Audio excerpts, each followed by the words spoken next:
Okay, I think we're going to get started here today on our program. It's really pretty short, but I am so thankful that everybody came today. Again, my name is Christy Lannon. I'm the coordinator of marketing for St. Vincent's Anderson Regional Hospital, the Anderson Center. And I became involved in suicide prevention about 3 years ago when I was asked to join a committee, the Suicide Prevention Coalition. And after 3 years, the committee kind of dissolved. I didn't ever really feel like we made a whole lot of headway. So it was always kind of troublesome that this county is #1 for East Central Indiana. I just didn't feel like we weren't making any headways or getting the prevention dollars or the programs in here that we needed to get in here. So lo and behold, I've known Skip Ackerman for many years, and we started talking about this, and a friend of his mentioned it to him about this Out of Darkness walk. So we got involved and started looking and researching and found out this is an amazing organization that does wonderful things for prevention for suicide. I want to thank St. Vincent's Anderson Regional Hospital. They right away became a platinum donor, which is $5,000. We have Intersect, and we also have Jane Pauley that have also become sponsors. And we'll talk about sponsorship a little bit later. But I can't thank you enough for being here. And Skip Ackerman is my co-chair. And he's helping me with this walk along with several other people in the community, and I think it's going to be a great success. The walk is September 11th. Skip and the firefighters chose that date because it's First Responder Day. So they wanted that date and we got it. And we're going to be at the Anderson Speedway, and the walk is 2:30 to 4. And how you sign up for the walk is online.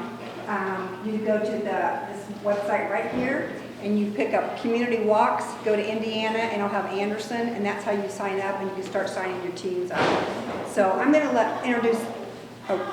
introducing you now. This is Skip Ackerman, and he has a few words to say. Thanks, Chris. Just a few. Well, again, I'd like to thank St. Vincent of Anderson for stepping on board and donating $5,000 to help us out. And Greek's Pizza and Buffalo Wild Wings came on board to feed the volunteers that day. And a big thank you for the Anderson Speedway, Gary, and the events coordinator, is it Jared? Jared back here. We told them what we wanted to do, and they opened the door to the Speedway, said, come on into our facility, we'll do it. So thank you guys very much for coming on board with that. And Senator Tim Lannon, Representative Terry Austin, Sheriff Mellinger, Chief Tony Waters from the Anderson Police Department, our President of the Union, Cody Lever, 1262. All these people have been instrumental in some way in my life of planting seeds in our community. We wanted them there along with the other organizations that are here to share the message with everybody. There's a lot of literature back there on the table. Don't look at it, not take something. I wanted to read something real quick. It says suicide warning signs. Talking about wanting to die or to kill oneself. Looking for a way to kill oneself, such as searching online or buying a gun. Talking about feelings of hopelessness or no reason to live. Talking about feeling trapped in unbearable pain. Talking about being a burden to others. Increasing the use of alcohol and drugs. Acting anxious or agitated, behaving recklessly. Sleeping too little or too much. Withdrawing or feeling isolated. Showing rage or talking about seeking revenge. Displaying extreme mood swings. I fit every one of these categories 20 years ago. I'm a recovering alcoholic and addict. I fortunately didn't succeed with my plan. Back in the 80s, I went and maxed out the insurance of the fire department so I could take care of my family. That was my insane way. I'm going to take care of my family, so when I kill myself, they'll be taken care of. I've been in the Anderson Center 3 times. I've been talking to psychiatrists all my life. And I didn't know how to talk to somebody. My pride and fear kept me from getting help. I've hurt a lot of people through the years, through my actions, my family, my friends. My family didn't know how to help me. They wanted to keep things hush-hush, and I got a great family. I love them to death. But they didn't know how to do the talk. They didn't know what to say to me. But through the Anderson Center, through a lot of other people that's helped plant and seed my life, I love life today. I love my beautiful wife that's sitting over here that's hung with me through the last 23 years. And I have a lot of friends. And that's why I'm here today, because I don't want to see anybody go through this pain that I went through or put my family through. And I want to do one more thank you to Brandon back here. He's with his mom and dad. They're with the Special Olympics of Madison County. And Brandon and the great-great-grandson of Chief Anderson, Kurt Anderson, is going to be here to start our walk-off this year. And I'd like to thank you guys for being here. And there it is right there. But I won't go any further. I just want to let you know, learn how to talk to your family members in the right language. And Lisa and Christy are here to help to teach you how to do that. Christy, thank you. You're welcome. This is Lisa. Lisa is the director for the Ohio, Indiana area for suicide prevention, and we were just getting together doing this walk, and we were all kind of stumbling around, not sure, and many of us made many phone calls to her and emailed her, and we were all kind of confused with how to start. Bless their hearts, I asked them if they all knew each other because they were all emailing me individually. So, like, you all know each other, right? So Lisa came and gave a talk and was so inspirational to all of us. I mean, she really got us going and fired up, and she has a great personal story to tell and how she's wrapped her arms around this huge problem for our country. So thank you, Lisa.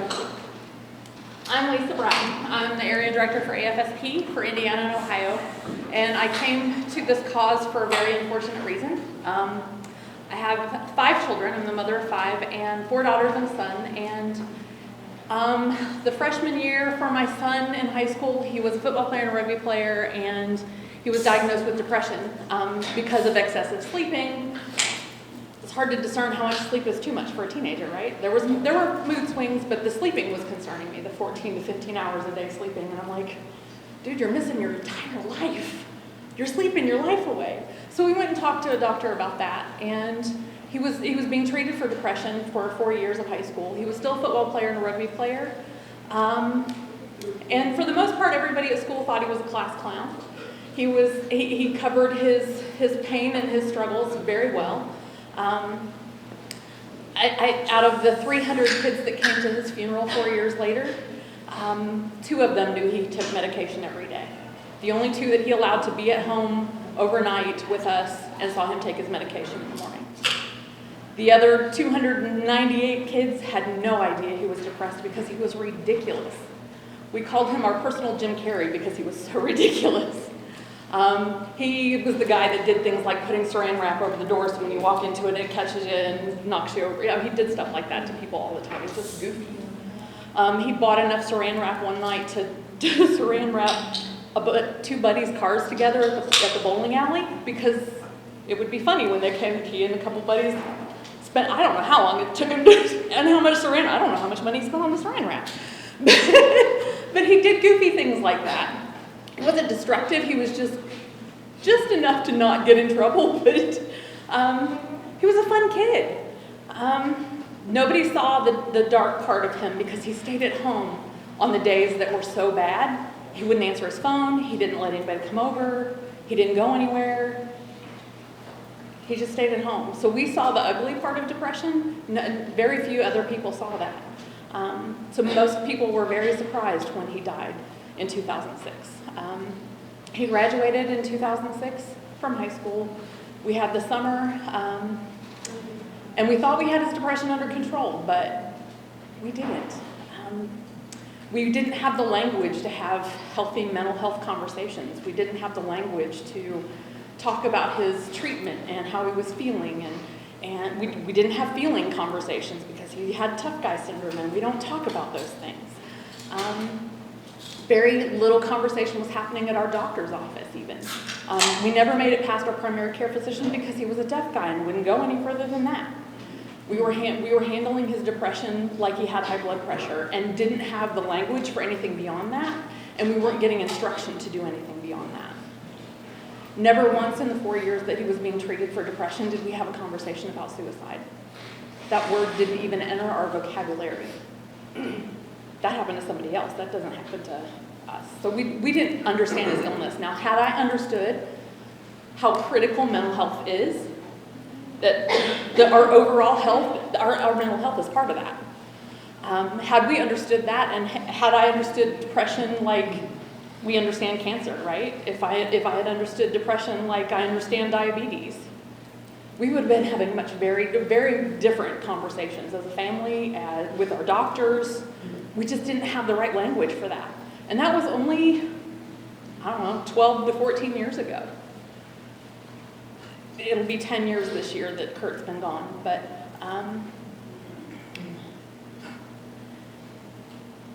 even the warning signs and risk factor, we didn't know any of that.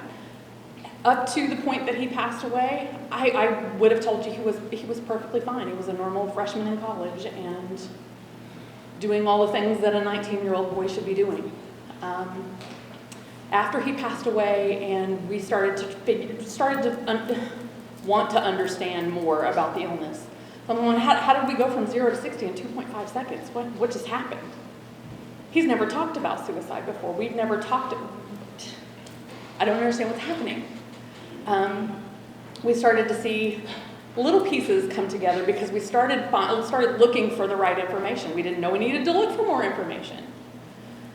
One of my daughters just casually happened to be, shortly after Google became a thing. So we've watched a lot happen in 10 years because of Google and the accessibility to resources. She said, well, Mom, there's walks for everything. There has to be something for this. And I went, who would walk for that? Who would do? I don't even know if I'll do that. So she found AFSP, which is a New York-based organization. It actually started in 1987 as a research-based organization, focused solely on research of mental illness and suicide. And it's an East Coast-based organization. It existed from 1987 to 2000. Research-based organization just in New York, New Jersey-ish. No way to do outreach, anything like that. So in 2000, they started doing a little homework, and we started forming chapters and empowering volunteers, people that have been affected by mental illness and suicide loss, and empowering them to get involved in the movement. And that's when the stuff started to happen. When you find the passionate people that have a personal interest in making things happen, that's where you see movement happen. So shortly after that, the Indianapolis Walk started, and it was our first year, but it was the second year for the Indy Walk when we found them. My daughter found the walk and said, Mom, there's a walk for this, we gotta go. Okay, you want me to walk in public for this? Hold on. I didn't sign up for that, for sure, right? We go to the walk, there's maybe 100 people. It was about 8 months after Kurt was gone. Maybe 100 people, and the vast majority of them were Eli Lilly employees because they had charged the neuroscience department at Eli Lilly to start the walk with Indy. So we get there, and I start paying attention to who AFSP is and what they do. And I'm going, wait a minute, we can do that? We can make change. Because after Kurt passed away, I was thinking, how can I get my hands on the illness that came after my kid? Because I didn't know I needed to go after it before. But I need to get my hands on it now. It came from my kid, and that's not okay. So we got involved through AFSP, started the chapter in Indiana. Our first walk in Indianapolis was 100 people. Last year in Indiana, there were 23 walks in the state. And we had over 7,000 people in Indiana walk for suicide prevention and mental illness. We've come a long way in 9 years. And that's how a movement starts. That's how you see change start. The community conversation is the grassroots movement that changes everything. And that starts through the community walks. It gives everybody a safe place to get together as survivors of loss, attempt survivors, people that struggle with mental illness. Gives them a place to get together and have a public conversation about something that's very personal to them in a safe environment that they can have healthy, informed conversation. Where you typically, we haven't become a culture where we can do that yet. As far as the scope of the problem, we're still trying to understand the scope of the problem because we don't have good data collection yet. So there's lots of things that AFSP does advocacy-wise to work on that. We just came back from Capitol Hill. Never thought I'd go to Capitol Hill to advocate for anything because I didn't think it mattered. And what was I gonna do? Boy, let me get in front of our legislators now. I have a cause and I have a voice and it works. And I see it working. So 2 weeks ago we were in DC, 86 chapters of AFSP had 240 people on Capitol Hill. We had 400 visits that day. It was amazing. And they all knew who we were. We've only had advocacy forums for 6 years now. So we've watched that change in 6 years. They're having mental health conversations and they know who we are. And they know our personal stories. I got home and got a letter from Joe Donnelly, Senator Joe Donnelly, thanking me for all that we do. And I'm like, 6 years ago, they didn't know who we are. And now they're thanking us for all that we're doing. And I'm going, wait a minute, I want you to do stuff, and I'm begging you and thanking you for the things that you do for mental health, and you're thanking me? That's weird to me. I'm like, I'm just doing what I feel like I need to do, right? The fact that they're paying attention to what we're doing here at home makes a big difference. We also have a daughter that is bipolar and struggles and has made several attempts. And she finally, I normally don't talk about her because her story is hers and she's still alive to tell it. But she got up and shared her story during the Indianapolis Walk last year. First time in 10 years that she's talked about her struggles and her attempts and the loss of her brother and how that affected her mindset on her own mental illness and taking care of herself. It's amazing what giving people the opportunity to tell their stories will do for them and their mental health. Because your story is important and it counts and it matters and it makes a difference. So for your loved ones and for your friends and for your families, do that. Come to the walk, share your stories with everybody you know all the time. Don't be ashamed. Nobody would ask to be mentally ill, ever. Nobody gets up in the morning and says, I want to have a crappy day, every day. It's not a choice, it's not a character flaw, it's an illness, and it's treatable. Depression is the leading cause of suicide in our country. Suicide is the 10th leading cause of death in the United States, and it's the only one where the numbers are continuing to trend upwards. We have the power to change that. We're the only ones that can. So I thank you guys for starting this walk because it's awesome to see this happening in the community. It's awesome to see a forum like this to be able to talk about that. The dissemination of resources is what saves lives. The conversation is what saves lives. Knowing how to ask somebody about suicide and knowing how to get them to help is critical. And knowing how to access that help because we've never had those kind of conversations culturally before. So thank you guys for being a part of that conversation too. And I look forward to seeing everybody at the walk because it's really cool. Hey, Lisa.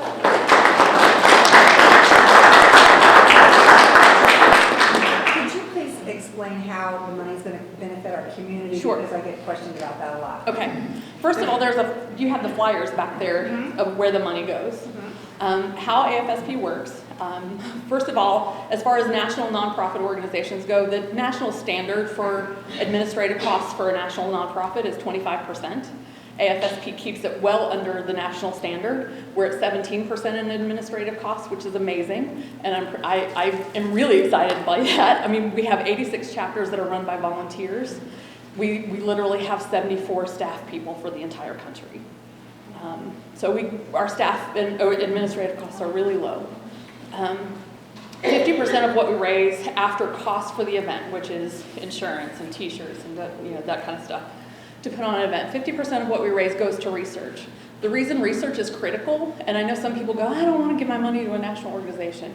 If research isn't happening, we will never see improvements in detection and treatment options. And that's how we get our hands on the illness that came after our kids and our loved ones, our family members, right? We have to improve detection and treatment options. And the only way that'll happen is through research. So 50% of what we raise goes to research. 50% stays with the local chapter in Indiana to do the work, grassroots work here at home. Safe Talk trainings, assist trainings, More Than Sad. We're doing an ABF training for mental health professionals, which is attachment-based family therapy. Facilitator training. We have a facilitator training next week to teach people how to facilitate support groups for survivors of suicide loss. So all of the walk funds we raise in the state stay local to do that kind of stuff for free, so we don't charge people to come to the trainings. All the literature, it pays for everything we do locally, and we don't ever want anybody to pay for a training. I don't ever want to see cost be a deterrent for somebody to learn the skills to keep someone safe. Anything else? Thank you very much. Okay. Yeah, I'd like to, Kathy, Ted, could you guys raise your hand? There's Ted. They're on the committee too. In Remington, she's not here today. Ted, could I tell, well, Ted's, I think, a veteran. Yeah. Ted's also had some similar things that he's helping reaching out to the veterans, and Kathy's helps run the Beauties for Ashes up in Alexandria, transitional housing for ladies. They're on board with us. And also, we talked a little about the Anderson Center, that lease and the organization. After we have the walk, this is not a one-day thing, we're done and patting ourselves on the back. This is something that the Anderson Center, we're going to put a class on for 30 to 60 people. I think that's what he said. You come to class where the average for somebody with mental health to get into a counselor, because they're so shot out in counseling, is 3 weeks. This bridges the gaps for somebody they can have somebody to talk to communicate with until we can get them into the Anderson Center or to one of these other wonderful organizations around Madison County. So that's what it stays there. And they also, Lisa said it, they go into high schools and they plant the seed right there in the high schools and talk to them and do things there. And then now, since we got the police department, the sheriff's department, the firefighters involved, we're out in our community. Not only we did our training last year for us for PTSD, we got a crisis intervention team formed by Marion and Christy in the Anderson Center. We can go out in the community and do debriefings and stuff. And we're right there. We can communicate with the people, not just with our own guys, but for those young and old people, older people that have a problem that you don't see it. Because I went on a suicide, it's been a couple months ago. I won't go into any details about his name or anything. High-end business guy ended his life by himself in a parking lot. And to see the loneliness and despair in that scene. And I know Scott and Tony and Cody's been on several scenes. You guys have witnessed it. I don't want to see that anymore when I go to work. Because when we all go to work, it's not fun for somebody else. And we're tired of that. That's why these guys and Terry and Tim, they go out and do their community and do what they do. And Christy, we hope this meeting goes good. Oh, we're getting all excited about certain things. It's because we see it every day. You guys seen it. And we don't want that to happen anymore. And it's not just happening with our young people in the society. And it doesn't matter what color your skin is. It doesn't matter how much money you got. Whether you're poor, it hits everybody.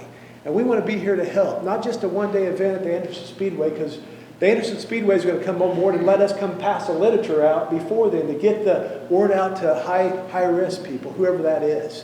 But we want you to go online, like Christy said, go up there, and you can Google Out of Darkness Walk Anderson, and it'll pull up that way. Cody started our team. It's Firefighters for Life. That's our team. There's some other teams that are coming on board. Go form your team today. Basically, what I'm doing, my goal is to get on our team is to raise $1,000. Already got some of my part raised up. I hit people up before I came to the meeting so I could tell people I hit people up before I came to the meeting. The only reason is I got a big ego and I want to win at everything I do. I hope we all win at this though. The only losers is somebody that we don't reach out because we're losing through the cracks. We're going to shore up those cracks at the Anderson Speedway and before that time. But we need your guys' help. And Christy, God bless you for everything, for putting up for me, for all the things, and for all our first responders, and for Jenny, thank you for being here representing the prison, and get that word out to the prison about what we're doing and stuff. I appreciate you being here, and everybody else, Christy. That's all I have. Thank you, Skip. Thank you. Like I said earlier, we have 3 sponsors right now. We have Intersect. Teresa, thank you. We have Jane Pauley and St. Vincent's and Anderson Speedway, and I believe Greeks, correct, are going to be in kind. And Buffalo Wild Wings. So this is just the start. If you want to be a sponsor, we have forms that you fill out. It starts at $500 to $5,000. And if you don't have that kind of money, I totally understand that, but you can get your teams together and walk that day. And like Skip said, this is really just the start of a long process of us getting into our community and start doing prevention and getting out and really doing the grassroots work like Lisa talks about to try to make a difference in this county. I knew when my kids were in high school, they knew 4 kids that committed suicide. I knew 1 person, I think, when I was in school that ever took their life, and it was in their class, my one boy's class, and I just thought, what is going on around here? What in the world is going on? And there's a lot of addiction here. I think that's not a secret as well. So, and the police departments and the sheriff's department has gotten involved with the Narcan program to help with that issue as well, and to get these people into help after they bring them back, because you cannot get somebody the help they need if they're dead. So I thank everybody so much. People have already really started to get on the bandwagon. It's been very exciting, and Lisa's just been a great inspiration. Just to help with the framework of understanding the scope of the problem, we lose 42,000 people a year by suicide. That's roughly the same number of people that die by breast cancer every year. But breast cancer has about a 50-year head start on having healthy conversations about screening and detection and treatment, and they have about a 50-year head start on us for the scope of the problem. We'll get there, but 42,000 lives a year in the United States is a lot. It's estimated that we have a suicide attempt every 38 seconds. That's a lot. That's a lot. We lose a Hoosier youth every 4 days by suicide. And suicide is the second leading cause of death for 15 to 24-year-olds in our country. It's not just a youth problem. One of the highest rates for suicide is over 55.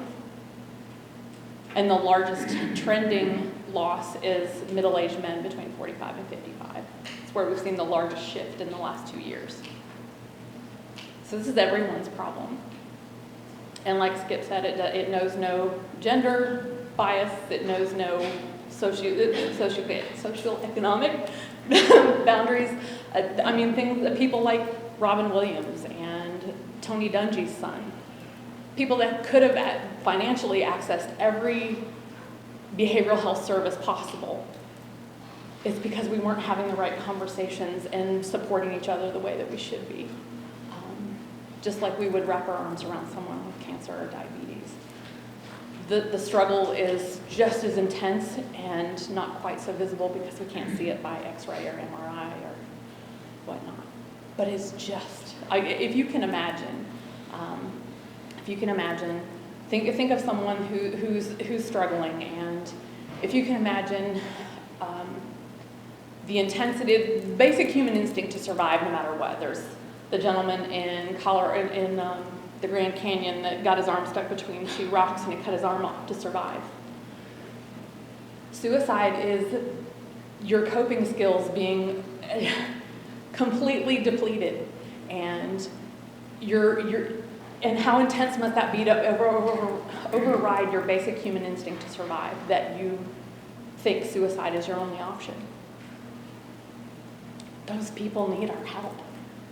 They need our help, and most people, once they've been in that spot and received treatment, go on to live wonderful, full lives. We just got to help them through that spot. But we have to identify them to find them. So having those conversations to be able to keep them safe is critical. You don't have to solve their problems. You just have to let them know you're there and that you love them, and you're going to sit with them in their darkest places for as long as it takes until you can get them to a mental health professional, because for the first time in our country's history, we have a mental health professional shortage, which is why it takes 3 to 4 weeks to get someone to professional help.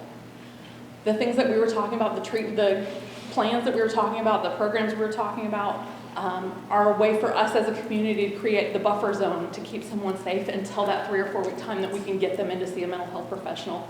While we have other organizations like the Zero Suicide Initiative through the National Action Alliance that are working on creating more mental health professionals that will be accessible and changing the motivation for people to become mental health professionals and improving the quality of care that someone can get from the ER and all the other places that we have access to them.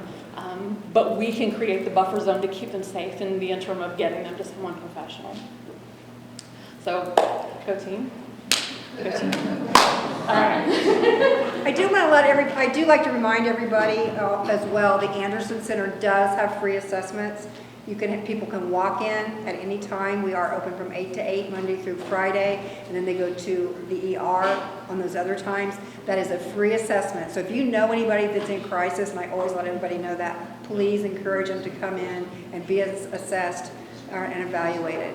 And again, thank you for all coming here. If you have any questions about sponsorships or the walk or anything, my cards are back there. Skip's always available. Lisa and our team. So thank you very much for coming today.